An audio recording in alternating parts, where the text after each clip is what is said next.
Hoy la Universidad de Columbia mantiene a sus alumnos en clases de manera virtual debido a las manifestaciones pro-palestinas que protestan por la guerra en Gaza.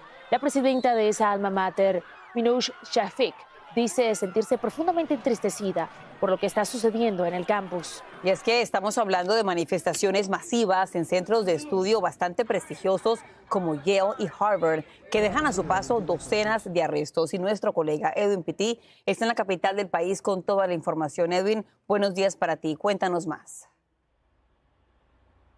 ¿Qué tal, Carolina y Lindsay? En efecto, si no hay una solución a corto plazo para la guerra entre Israel y Hamás, la situación en las universidades aquí en los Estados Unidos sigue complicándose. Tampoco hay una solución para ellos, tomando en cuenta que siguen exigiendo ambos grupos, pro-palestino y pro-Israel, que se solvente el punto de vista que ellos han venido defendiendo por las últimas semanas. Pero lo que está pasando sobre todo en la Universidad de Columbia, Nueva York, sigue siendo preocupante. En horas de la noche, la policía, vemos en las imágenes que le presentamos a continuación, cómo procedieron a cumplir con un llamado de la universidad para desalojar a cientos de manifestantes que estaban ocupando terrenos del jardín universitario con carpas, algo que la universidad dice que es prohibido. Y actualmente están caminando en una línea muy fina entre permitir la libertad de expresión y también mantener a los estudiantes seguros. Y lo que está denunciando la universidad es que se ha aumentado el acoso en contra de estudiantes judíos, ya que muchos han denunciado, número uno, que no se les está permitiendo la entrada al campus, y además han leído mensajes antisemitas en varias de las carpas utilizadas, en varias de las pancartas, debo decir, utilizadas por manifestantes pro-palestinos. Vamos a escuchar algunas de las reacciones.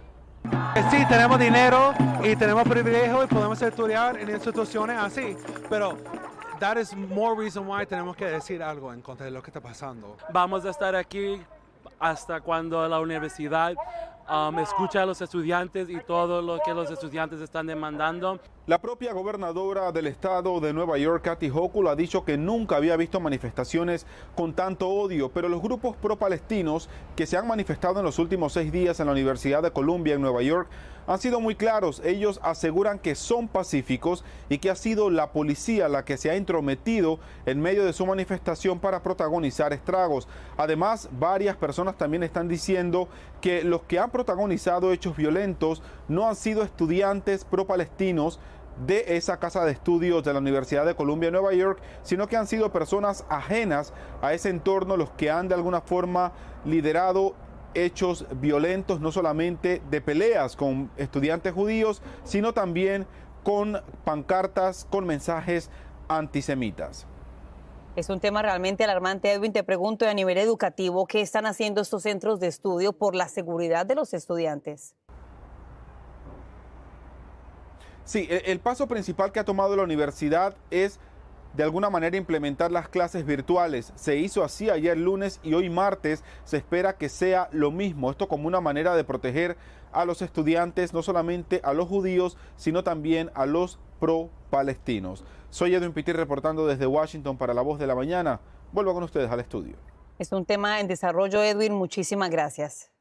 Continuamos con más, y es que esta mañana continúa el juicio penal del expresidente Donald Trump por presunta falsificación de registros comerciales. Hoy se espera que el primer testigo de la Fiscalía continúe su testimonio. Esto mientras que los fiscales piden al juez que multe a Trump desde la Gran Manzana. Peggy Carranza nos explica por qué y todos los momentos claves de este juicio sin precedentes del que estamos siendo testigos. Muy buenos días, Peggy, adelante. Hola, ¿qué tal? Buenos días. Así es, se espera que muy pronto se reanude la sesión acá en este juicio penal contra el expresidente Trump.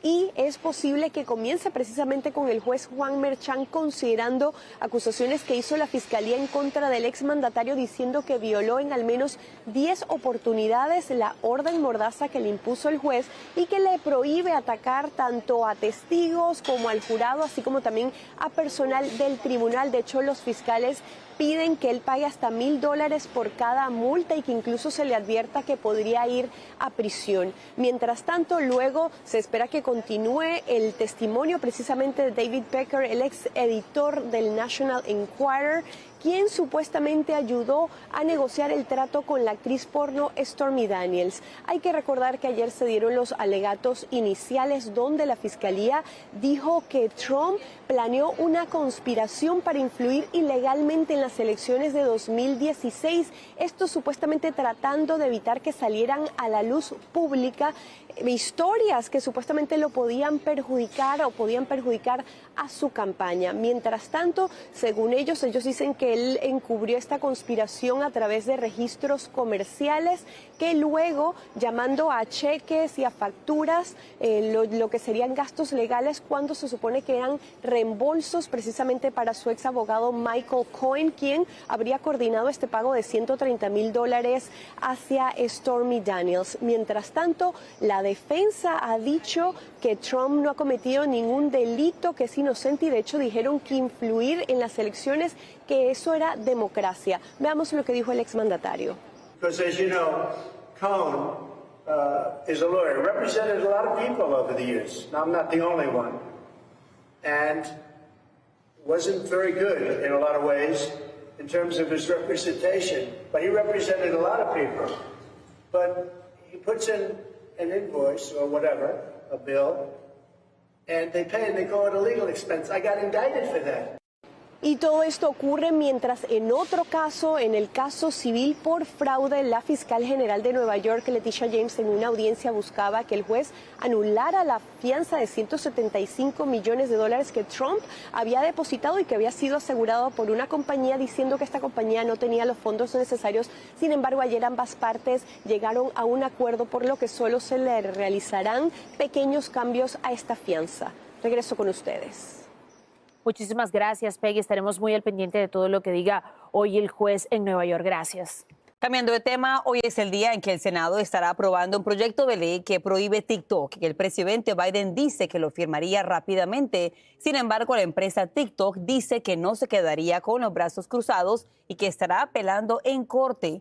Nuestra querida Lorraine Cázares nos tiene más detalles y qué implica todo esto. Lorraine, para ti, muy buenos días. Cuéntanos. Buenos días, Carolina. TikTok tendrá unos 9 meses para adquirir un nuevo dueño, pero el proceso podría extenderse mucho más tiempo porque la aplicación informa, como tú acabas de decir, que estará sometiendo una demanda tan pronto como en los próximos días.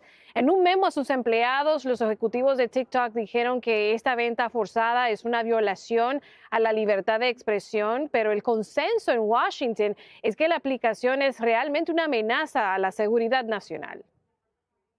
The legislators, the congressmen, the senators, and the president of the United States are all in agreement that we don't want China to own it. If you live inside the bubble of TikTok, you're just like, it's all, this is what we love, this is what we do. El Senado hoy estará votando a favor de su prohibición después de que el sábado la Cámara Baja aprobara la medida, incluida en una serie de propuestas que otorga finalmente, después de meses de desacuerdos, fondos para Ucrania, unos $60,000 millones para su defensa en contra de Rusia. As we discussed with the President, U.S. assistance in Ukraine is in good hands. I am confident that with the stringent oversight and accountability measures in place to ensure that our aid is not subject to fraud, corruption, or diversion. And once on the battlefield, we know that U.S. provided weapons will be put to good use. El presidente ucraniano Volodymyr Zelensky agradeció al presidente Biden y también agradeció los esfuerzos del presidente de la Cámara, Mike Johnson, por conseguir los votos necesarios para que esta propuesta fuera aprobada a pesar de la resistencia de muchos en su partido. Mientras tanto, vamos a seguir muy pendientes de cómo continúa esta batalla entre TikTok y el gobierno. Regreso al estudio. Y te pregunto, Lorraine, mientras todo esto ocurre, también continúan los ataques aéreos en Ucrania. Cuéntanos qué está pasando por allá.